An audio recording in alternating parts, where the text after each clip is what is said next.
कृष्णाय वासुदेवाय हरे परमात्मने प्रणतक्लेशनाशाय गोविंदाय नमो नमः। ज्येष्ठ मास की कथा। एक बार ऋषियों की सभा में सभी ऋषि एक स्वर में स्कंद जी से बोले कि हम लोगों ने विस्तार पूर्वक वैशाख मास का महत्व भी भली भांति सुना है, परंतु फिर भी मन को तृप्ति नहीं मिलती। स्कंद जी ऋषियों से कहने लगे, आप लोगों ने लोककार के लिए अत्यंत उचित प्रश्न किया है। मैं आप लोगों से ज्येष्ठ मास के महत्व को कहता हूँ।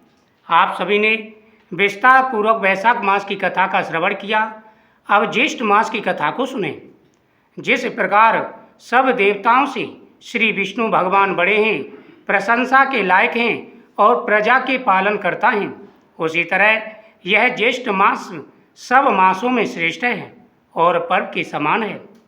इसलिए यह मास सब लोगों में श्रेष्ठ माना गया है। इस ज्येष्ठ मास में सोच आदि से निवृत्त होकर प्रातःकाल स्नान करना चाहिए।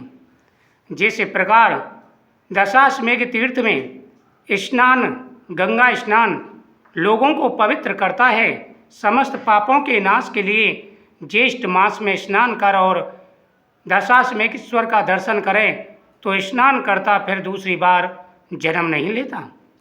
इस ज्येष्ठ मास के दिवस पुण्यतम और धर्मयुक्त हैं। जिस ज्येष्ठ मास में पाप नाशनी और सुंदर स्रोत वाहिनी गंगा माता का अवतरण हुआ।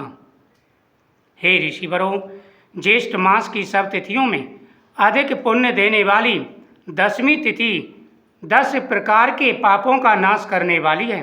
उस दिन स्नान और दान अवश्य करना चाहिए। ज्येष्ठ मास की सब तिथियों में अधिक पुण्य देने वाली दशमी तिथि का कौन वर्णन कर सकता है। इस दिन जल पूर्ण घट दान, जलदान, तिलपात्र दान, व्यंजन का दान, चंदन दान, छत्र दान और जूता दान भगवान के सामने संकल्प करके करें। सबसे पहले जूता दान का संकल्प करें। हे केशव, कांटों और कंकड़ों से रक्षा के निमित्त मैं जूता दान करूँगा, जो कि सब स्थानों में सुख देने वाला है। इस जूता दान से आप मुझे शांति प्रदान करें। दूसरा संकल्प छत्र दान के लिए करें। हे केशव, हे प्रभु, इस लोक और परलोक में धूप से आप मेरी रक्षा करें। हे प्रभु, यह छत्र आपकी प्रसन्नता के लिए आपके प्रिय विप्र ब्राह्मण को मैं दान कर रहा हूँ। उसके बाद में घट दान और शक्र दान का संकल्प करें। मैंने शक्र और जल से पूर्ण घट का दान दिया, इससे सभी देवता प्रसन्न हों और आशीर्वाद दें। उसके बाद में व्यंजन दान का संकल्प करें। हे केशव, सदैव धर्म को शांति देने वाले श्री विष्णु भगवान का प्रिय व्यंजन श्री विष्णु भगवान की प्रसन्नता के लिए उनके प्रिय ब्राह्मण के लिए मैं दान कर रहा हूँ। हे प्रभु, आप मेरे इस दान को स्वीकार करें। उसके बाद में चंदन दान का संकल्प करें। यह कपूर खस से युक्त चंदन सुंदर और रुचिकर है। इसका मैं दान करता हूँ। इसके दान से देवता, ऋषि, पिता और मनुष्य सब तृप्त होते हैं। इस प्रकार अपनी शक्ति के अनुसार अनेक दानों को देना चाहिए और प्राणी मात्र की रक्षा के लिए निर्जल देश में जल दान अवश्य करना चाहिए। जो प्राणी मात्र के लिए जलदान देने में असमर्थ है, वह ब्राह्मण के लिए प्रतिदिन जलदान करें और पीपल, बट आदि वृक्षों का पूजन करते हुए जल के द्वारा सिंचन करना चाहिए। जलदान से अधिक श्रेष्ठ दान ना हुआ न होगा। इसलिए सब उपायों से जलदान का विधान विशेष कहा गया है। जो मनुष्य मोहवश ज्येष्ठ मास में जलदान नहीं करता, उसे अनेक प्रकार के कष्टों का सामना करना पड़ता है। वह घोर नरक की यातना को भोगकर पुनः पृथ्वी पर आकर चातक पपीए की योनि में जन्म लेता है। इस विषय में मैं तुमको एक प्राचीन इतिहास सुनाता हूँ। पूर्व काल में त्रेता युग के अंत में महिष्मतीपुरी में वेद वेदांग का पारंगत धर्मात्मा सुमंत नाम का श्रेष्ठ ब्राह्मण था। उस ब्राह्मण की गुणवती नाम वाली स्त्री और वेद शर्मा नाम वाला पुत्र था। देव शर्मा ब्राह्मण पुत्र सदैव देवता पूजन में निरत और अतिथि प्रिय था। किसी समय देव योग से वह समदा लेने के लिए वन में गया। वहाँ वह प्रतप तेज किरणों से और तृष्णा से अत्यंत व्याकुल हो गया। उस वन के तालाब के समीप जाकर वह एक वृक्ष की छाया में बैठकर जल पीकर समीप ही सो गया। उस ब्राह्मण के भय से उस वन के जो मृग और पक्षी गण थे वे सब तृष्णा से पीड़ित होकर व्याकुल हो गए और कुछ मर गए। सूर्य नारायण के अस्त हो जाने पर जब उसकी निंदा दूर हुई तब वह ब्राह्मण अपने घर आया।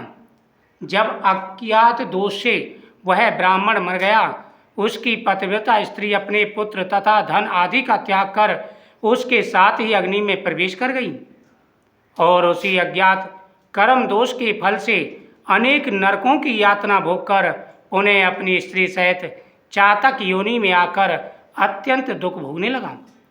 हालांकि उसने जानबूझकर के कोई पाप नहीं किया था, पूरे जीवन में दान पुण्य धर्म किए, लेकिन उसका यही सिर्फ एक अज्ञात दोष था। पूर्व जन्म के पाप को स्मरण करता हुआ वह अपने घर में आकर और वृक्ष के कोठरे में बैठकर निरंतर करुणा पूर्वक रोदन करने लगा। उसके रोदन को सुनकर उसके पुत्र ने अनेक बार उसे मना किया, पर वह उस वृक्ष के कोठर से नहीं निकला। तब क्रोधित होकर उसके पुत्र ने उस वृक्ष के कोठर में आग लगा दी। उस अग्नि के ताप से उन दोनों चातक चातकी के पंख जल गए और वे दोनों रात्रि के समय वृक्ष से नीचे गिर गए और परस्पर अपने कष्ट की बात कहने लगे।